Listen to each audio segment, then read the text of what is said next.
శ్రీ సత్యసాయి జిల్లా కదిరి వైఎస్ఆర్ కాంగ్రెస్ పార్టీకి చెందినటువంటి హిందూపురం ఎంపీ అభ్యర్థి శాంతమ్మ నేడు కదిరి నియోజకవర్గంలో పర్యటించారు. కదిరి వైసీపీ అభ్యర్థి ముక్బుల్ అహ్మద్ పాల్గొని ముఖ్య నేతలను కలిసి తనతో పాటు ఎమ్మెల్యే అభ్యర్థి ముక్బుల్ కు కూడా మద్దతు ఇవ్వాలని కోరారు. ఇక గాండ్లపెంట, నంబల పూలకుంట మండలాల్లో స్థానిక వైసీపీ నాయకులు ఏర్పాటు చేసినటువంటి ఆత్మీయ పలకరింపు కార్యక్రమంలో పాల్గొని ప్రతి ఒక్కరిని పలకరించారు. ఈ సందర్భంగా ఆమెకు స్థానిక నాయకులు, కార్యకర్తలు ఘన స్వాగతం పలికారు. ఆమె మాట్లాడుతూ నియోజకవర్గంలో నెలకొన్నటువంటి సమస్యలను పరిష్కరించి పార్టీ నాయకులకు, కార్యకర్తలకు అండగా ఉంటామని అన్నారు. నియోజకవర్గ ప్రజలు వైఎస్ఆర్ పార్టీకి ఓటు వేసి జగన్ను మళ్లీ ముఖ్యమంత్రిని చేసి తనకు ఎంపీగా, ముక్బుల్ను ఎమ్మెల్యేగా గెలిపించాలని పార్టీ శ్రేణులకు పిలుపునిచ్చారు. ఇక ముక్బుల్ మాట్లాడుతూ తన వైసీపీ కుటుంబ సభ్యులకు ఎల్లవేళలా అందుబాటులో ఉండి నియోజకవర్గంలో పూర్తి స్థాయిలో అభివృద్ధి చేసి చూపిస్తానని హామీ ఇచ్చారు. పథకాలు ఇచ్చినారు. ఈ రోజు సామాజికంగా ఒక కుటుంబము సమాజంలో నిలవగలుగుతుంది అంటే అది వైఎస్ జగన్మోహన్ రెడ్డి అన్న ఇచ్చిన పథకాల ద్వారా. ఆరోగ్యశ్రీ అయినివ్వండి, విద్యా దీవెన అయ్యండి, విద్యార్థులకు రిహాబిలిస్మెంట్ అవనివ్వండి, అన్ని విధాల అమ్మ ఒడి కానివ్వండి, వృద్ధులకు 3000 పెన్షన్ కానివ్వండి, అన్ని రైతు భరోసా కానివ్వండి, అన్ని ఏవి ప్రభుత్వంలో రాని పథకాలని ఏవీ లేవు.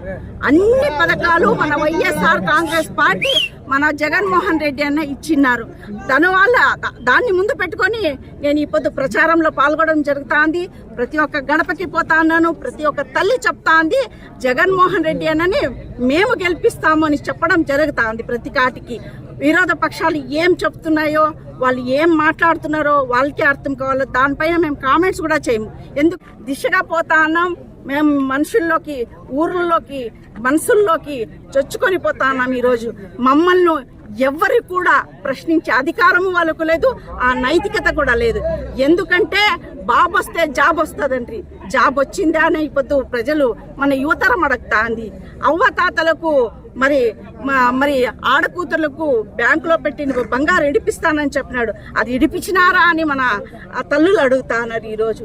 అవన్నీ కూడా మరి ఈరోజు ద్వారకా మహిళలకు అప్పంతా కూడా రుణమాఫీ చేస్తామండ్రి, అది చేసినారా అని ఇప్పుడు ఆడవాళ్ళు అడుగుతున్నారు.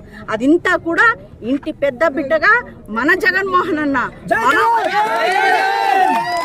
మన వైఎస్ఆర్ కాంగ్రెస్ పార్టీ, మన జగన్మోహన్ రెడ్డి అన్న, మన ముఖ్యమంత్రులు ఈరోజు 4 విడతలుగా మహిళలు రుణముక్తులను చేసే పని ఈరోజు మన వైఎస్ఆర్ జగన్మోహన్ రెడ్డి అన్న చేసినారు. జనము ఈరోజు జగనన్న జతలో ఉన్నారు. జగనన్నని ఖచ్చితంగా గెలిపించుకుంటారు. ఫ్యాన్ గుర్తుకి ఓటేస్తారు. చూడండి, ఇక్కడ మనకు డ్రై ల్యాండ్ ఉంది. దానిపైన మనం ఎక్కువ కాన్సన్ట్రేషన్ చేస్తాం. మరియు మంచి అభివృద్ధి పనులు ఆల్రెడీ జగన్మోహన్ రెడ్డి అన్న ఒక పెద్ద ఒక ఇంటెన్షన్తో, ఒక కళ్ళతో ముందుకు పోతా అన్నారు. దాంట్లో నేను మక్బూల్ అన్న కూడా సహకరిస్తాం. మక్బూల్ అన్న స్టేట్ వైజు, నేను సెంట్రల్ వైజు అన్న ఏ పథకాలు తెచ్చినా, ఏ అభివృద్ధి కార్యానికి కూడా ప్రాజెక్ట్స్ రెడీ చేసుకొని పోయి స్పెషల్ ఫండ్స్ తీసుకుని వచ్చి ఈ భాగానికి అభివృద్ధి తెచ్చడం మేము పోతాం. ఆల్రెడీ ఇక్కడ సోలార్ ప్లాంట్ కూడా ఉంది. దానికి ఇంకా ఎక్కువ ప్రాధాన్యత ఇచ్చి, ఇంకో ఎక్కువ నిధులను తెచ్చి, ఇంకా పెద్ద మట్టంలో చేసి ఇక్కడ ఉపాధిని కల్పించే కార్యక్రమంలో మేము కూడా పాల్గొంటాము. ఈ కదిరి నంబల పూలకుంట రోడ్డు బాగలేదు, దానికోసం నేను తప్పకుండా ప్రయత్నిస్తానని, దాన్ని కట్టుబడి మన మంత్రివర్గాన్ని అడగడం జరిగింది. దానికి ఆయన చాలా సానుకూలంగా స్పందించి మా ముందరే ఇమ్మీడియట్గా కాంట్రాక్టర్ని ఫోన్ చేసినారు. పని స్టార్ట్ చేయండి, చాలా కష్టపడుతున్నారు. కదిరి నుండి నంబల పూలకుంట రోడ్డు ఏ మండలాలు వస్తాయో, ఏ పంచాయతీలు వస్తాయో వాళ్ళంతా అని, దానికి కాంట్రాక్టర్ కూడా ఏదో అది టెండర్ క్యాన్సిల్ చేసి తప్పకుండా స్టార్ట్ చేస్తామని హామీ ఇవ్వడం జరిగింది. దానికి తప్పకుండా చర్యలు తీసుకొని మన ఎలక్షన్ కోడ్ వచ్చే ముందే దానికి స్టార్ట్ అయ్యేకి ప్రయత్నిస్తానని నేను హామీ. కార్యకర్తల్లో ఉత్తేజం నింపుతానని, కార్యకర్తలు అందరినీ కలిసికట్టుగా ముందుకు తీసుకెళ్తున్నానని నేను వాళ్ళకందరికీ తెలియజేస్తున్నాను. నంబల పూలకుంటలో చూసాం, గాండ్లపెంటలో చూసాం, ఏ కార్యకర్త కానీ పార్టీ వీడే ప్రసక్తే లేదు. ఇది కాకుండా టీడీపీ వేరే పార్టీల నుంచి మా పార్టీలకు వచ్చేకి అందరూ ఫోన్లు చేస్తున్నారు. ఇంకా పోయేదనేది అది అవాస్తవం. వాస్తవం ఏమంటే వేరే పార్టీల నుంచి వచ్చేస్తారు. మీరు చూడండి, రాబోయే ఎన్నికల్లో ఈ కార్యకర్తలు ఎలక్షన్ చేస్తారు, ఈ కార్యకర్తలే జగన్ అన్న కూర్చోబెడతారు.